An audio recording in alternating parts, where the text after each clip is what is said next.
गुजरात के बड़ोदरा में रहने वाले कलाकार ने गणेश की मूर्ति बनाकर लोगों को जागरूक करने की शानदार पहल की है। लोगों को कोविड-19 प्रोटोकॉल का पालन करने, टीका लगाने का संदेश देती ये मूर्तियां पूरी तरह से इको फ्रेंडली है और खास बात यह है कि भगवान गणेश के भक्तों को भी ये मूर्तियां खूब रास आ रही है।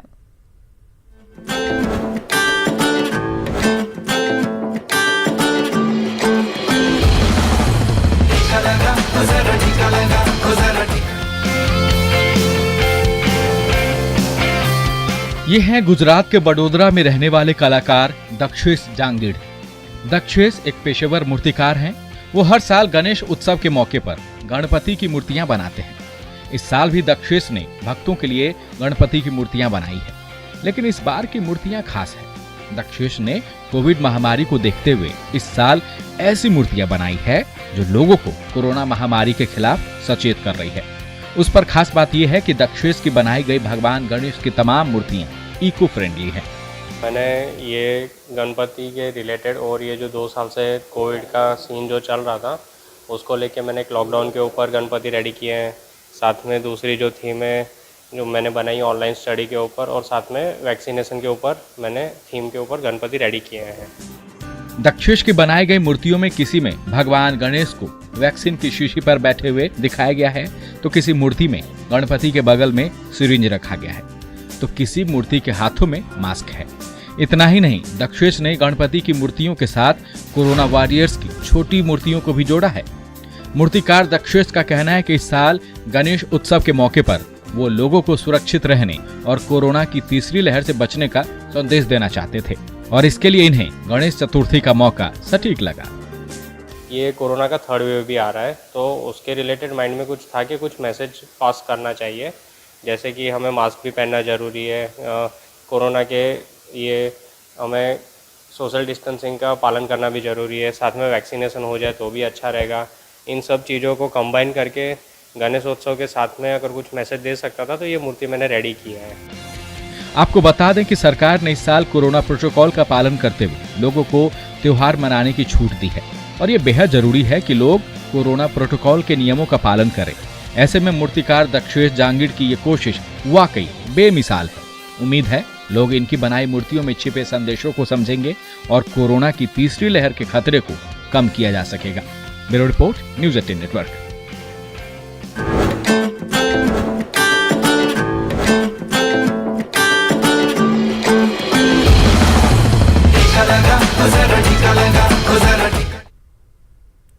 शेखपुरा जिले में कोविड की तीसरी लहर की आशंका को लेकर स्वास्थ्य विभाग ने तैयारी शुरू कर दी है। खासकर शिशु वार्ड को विशेष तौर पर तैयार किया जा रहा है। सभी बेड के पास ऑक्सीजन की व्यवस्था भी की जा रही है। तैयारियों का जायजा लिया संवाददाता अजीत कुमार सिन्हा ने। कोविड के तीसरे लहर में संभावना व्यक्त की जा रही है कि ज्यादा बच्चे लोग प्रभावित होंगे। इसको लेकर के राज्य सरकार ने भी तैयारी की है, और शेखपुरा जिला प्रशासन द्वारा सदर अस्पताल में जहां शिशु वार्ड है वहां ऑक्सीजन की पूर्ण व्यवस्था हो, ताकि आने वाले समय में कोई कठिनाई किसी बच्चों को नहीं हो। आप देख सकते हैं सारा व्यवस्था हो रहा है, एजेंसी भी कार्य कर रहे हैं। पूरा ऑक्सीजन जितना वेट लगा हुआ है उस वेट के पास में ऑक्सीजन की व्यवस्था की जा रही है, ताकि ऑक्सीजन के बिना किसी बच्चों की मृत्यु कोविड के कारण नहीं हो पाए। इसकी सारी व्यवस्था है। हम जो एजेंसी काम कर रहे हैं, एजेंसी भी जानना चाहेंगे क्या क्या व्यवस्था कर रहे हैं और क्या क्या तैयारियां की है। बताइए क्या है तैयारियां? हम लोग पूरे अपना तन मन से लगे हुए हैं। गैस पाइपलाइन का oxygen bed by bed ward में पहुंचा रहा है। सभी वार्डों में दे रहे हैं? सभी वार्ड में। अभी कहाँ है, किस वार्ड में? ये शिशु वार्ड है। शिशु वार्ड में है। शिशु वार्ड में है। क्या क्या शिशु वार्ड में चल रहा है अभी पूरा तैयारी, अभी सेटिंग कर रहे हैं गैस पाइपलाइन का। अच्छा, जब चालू जहाँ होगा तो सभी लोग को ऑक्सीजन मिलेगा? हाँ, सारा मिलेगा, जितना सारा वार्ड में सभी वार्ड में मिलेगा। हाँ। इस महीने में, सितंबर महीना के लास्ट तक सारा काम इनका पूर्ण हो जाएगा जैसा इन्होंने कहा है, और उसके बाद आने वाले समय में जो भी बच्चे प्रभावित होंगे किसी भी बीमारी से और ऑक्सीजन की अगर कमी होगी तो निश्चित रूप से सारी व्यवस्था होगी, सारा अवेलेबल होगा। एक साथ सभी सदर अस्पताल में जितने वार्ड हैं सभी वार्ड में ऑक्सीजन मरीजों को मिल सकेगा। यह बेहतर पहल है सरकार का और जिला प्रशासन का। अजीत कुमार सिन्हा, न्यूज़ 18 शेखपुरा। जमुई शहर को स्वच्छ और सुंदर बनाने के लिए लाखों की लागत से खरीदे गए स्टील के डस्टबिन 7 महीने के बाद भी इंस्टॉल नहीं हुए, जिस कारण शहरवासी को स्टील के डस्टबिन का लाभ नहीं मिल पा रहा। मार्च महीने में 1 करोड़ 60 लाख की लागत से खरीदे गए 800 स्टील के डस्टबिन शोभा की वस्तु बनकर रह गई है।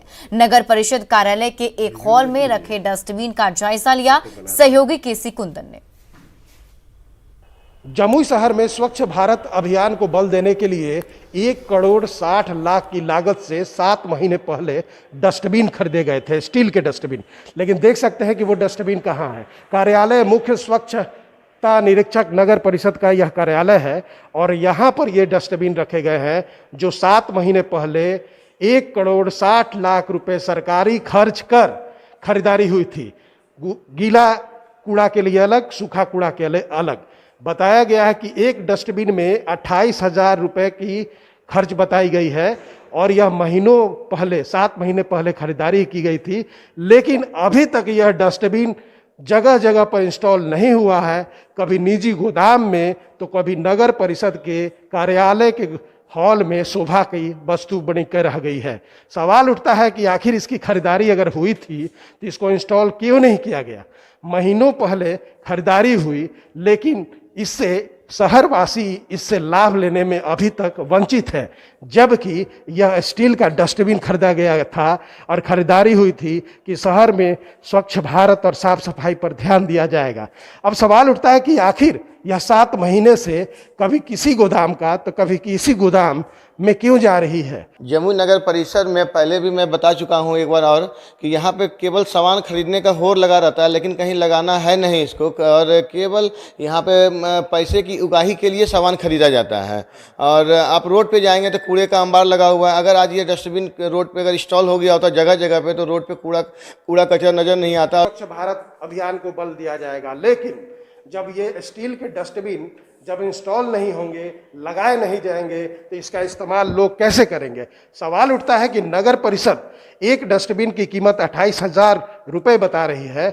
ऐसे में शहर के लोग यह भी जानना चाहते हैं और उनके मन में यह भी सवाल उठ रहा है कि 7 महीने से डस्टबिन आखिर क्यों नहीं इंस्टॉल किया गया, कभी यहाँ तो कभी वहाँ क्यों रखा जा रहा है, और कहीं इसके खरीदारी में भी तो कुछ घालमेल नहीं है।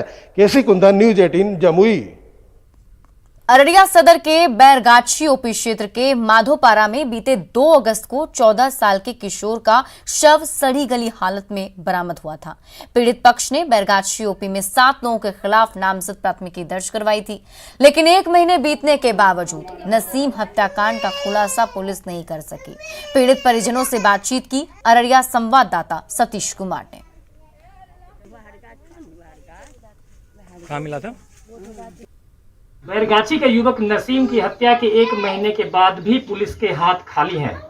परिजनों में आक्रोश है। दरअसल क्या मामला था, हम सीधे जानते हैं कि कैसे गायब हुआ और कैसे। सर, वो नमाज पढ़ के रात में सोया था, खाना खाया था, अच्छे से सोया था, लेकिन हम लोग सुबह जो उसको ढूंढे कि नमाज पढ़ने के लिए, अजान देने के लिए, और दोबारा वो नहीं मिला। अभी तक कितने लोगों की गिरफ्तारी हुई है? किसी का भी गिरफ्तारी नहीं हुआ है सर। अच्छा, क्या मांग करते हैं बताइए?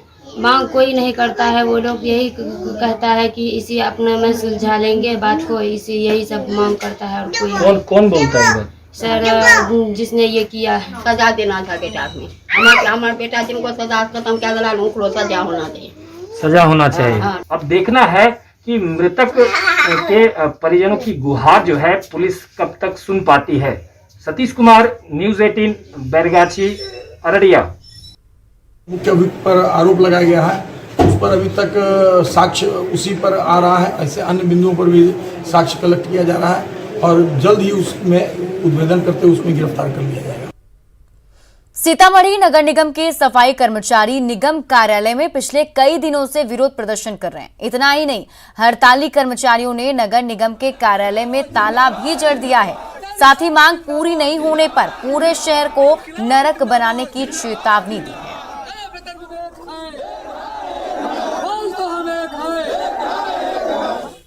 जो 12 सूत्री कार्यक्रम है, 12 सूत्री कार्यक्रम के लिए जो हम लोग हड़ताल किए हैं, उसमें मुख्य मांग है कि जो मानदेय पर काम करे कर्मियों के 21,000 होना चाहिए, और जो दैनिक ठेका में जो काम कर रहा है, दैनिक मजदूरी पर काम कर रहा है, उसको 18,000 वेतन होना चाहिए।